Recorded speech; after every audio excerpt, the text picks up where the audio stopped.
তোমাদের নতুন শিক্ষাবর্ষ নিয়ে যে কোনো সমস্যার সমাধান পেতে আমাদের ফেসবুক গ্রুপে জয়েন হতে পারো।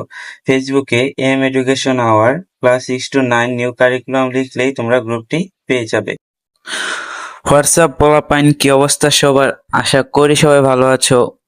অবশ্য ভালো তো থাকবাই। কালকে যা তোমাদের কোশ্চেনটা দিয়েছিলাম সব তো হুবহু এসেছে। আশা করি পরীক্ষা তোমরা খুব ভালোভাবে দিয়েছো। তো তোমাদের কোশ্চেন গুলো জীবন জীবিকা তোমরা তো এক্সাম দিলা, তোমাদের কোশ্চেন অ্যানালাইজ করে দেখলাম যে তোমাদের কোশ্চেন এবার কিরকম হতে পারে। তোমরা তো অবশ্যই জানো প্রত্যেক পরীক্ষার প্রশ্ন এক্সামের আগের দিন দুপুর 2টার পর পাওয়া যায়। কিন্তু আমি তোমাদের জন্য কয়দিন পড়ার জন্য কিছু নমুনা প্রশ্ন অ্যানালাইজ করে দিয়েছি, এগুলা তোমরা অবশ্যই পড়বা। এগুলা পড়লে তোমাদের কোশ্চেন পাওয়া পর্যন্ত সব কমপ্লিট হয়ে যাবে।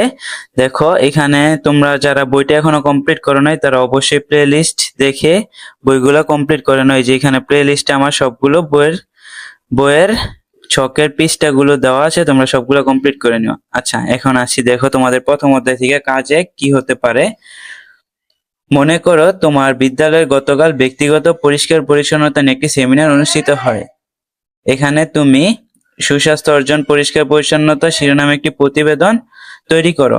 এখন আমরা প্রতিবেদনটি দেখব। প্রতিবেদনটা হচ্ছে এরকম, যেমন প্রতিবেদকের একটা আমি নমুনা প্রতিবেদকের নাম জান্নাতুল ফেরদৌস। প্রতিবেদনের শিরোনাম সুস্বাস্থ্য অর্জনে পরিষ্কার পরিচ্ছন্নতা। এখন দেখো সুস্বাস্থ্য অর্জনে পরিষ্কার পরিচ্ছন্নতা কি হতে পারে। আমি লিখেছি স্বাস্থ্য সুখের মূল, দৈনন্দিন কার্যাবলী সঠিকভাবে সম্পাদনের জন্য সুস্থ থাকা অতি জরুরি। সুস্বাস্থ্য নিশ্চিত করার অন্যতম শর্ত হলো নিরাপদ বা সুরক্ষিত থাকা, ব্যক্তিগত স্বাস্থ্য রক্ষায় জীবনযাপন করা, স্বাস্থ্যবিধি মেনে চলা।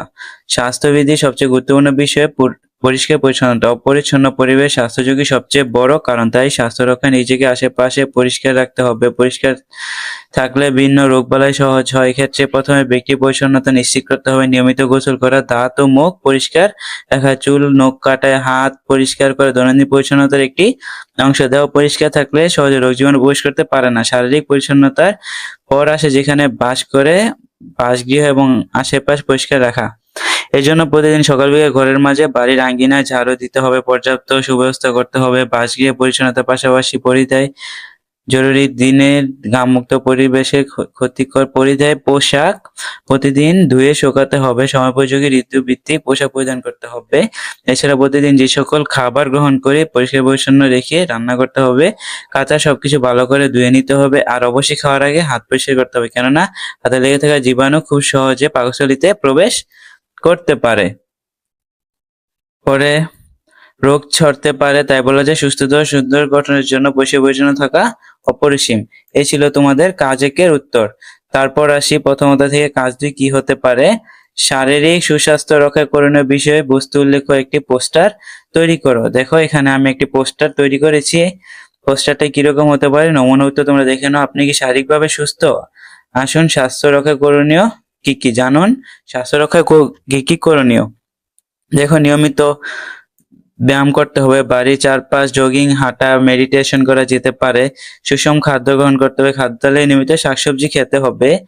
তারপর অসুস্থ এবং রোগ সংক্রমণ এড়ানোর সবচেয়ে ভালো উপায় হলো নিয়মিত হাত ধোয়া। নিয়মিত ও পরিমিত ঘুম প্রাপ্তবয়স্কদের জন্য 7 থেকে 8 ঘন্টা প্রয়োজন।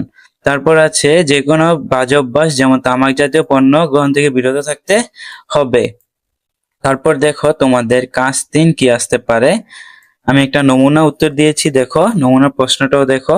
ওমর 8ম শ্রেণীর একজন ছাত্র। তার বন্ধুরা তাদের বিদ্যালয়ের আশপাশ পরিষ্কার করার পরিকল্পনা করে এবং ওমরকে এই পরিকল্পনা অংশগ্রহণ করতে আমন্ত্রণ জানায়, কিন্তু ওমর তাতে না বলে দেয়। সামাজিক কোনো কর্মকাণ্ডে ওমরকে দেখা যায় না, ফলে বন্ধুগত আত্মীয়স্বজন থেকে ওমরের দূরত্ব বেড়ে যাচ্ছে এবং ওমর একা হয়ে পড়ছে। সামাজিক সুস্থতা, ওমরের আচরণ কেমন হওয়া উচিত ছিল এবং তা ছবির মাধ্যমে দেখাও। দেখো আমি সমাধান দিয়েছি। সামাজিক সুস্থতায় করণীয় কাজগুলো কি কি হতে পারে। 1 নম্বর হচ্ছে আত্মীয় স্বজন, বন্ধু বান্ধব, সহকর্মী সকলের সাথে সুসম্পর্ক রাখা। 2 নম্বর হচ্ছে স্কুল কলেজের বিভিন্ন কর্মসূচিতে সবার সাথে অংশগ্রহণ করা। 3 নম্বর হচ্ছে বিভিন্ন সামাজিক উৎসব অনুষ্ঠানে স্বতঃস্ফূর্তভাবে অংশগ্রহণ করা। 4 নম্বর হচ্ছে দলগত কাজ যেমন বৃক্ষরোপণ কর্মসূচি, বনভোজনের আয়োজন, ক্রীড়া প্রতিযোগিতা ইত্যাদিতে অংশগ্রহণ করা।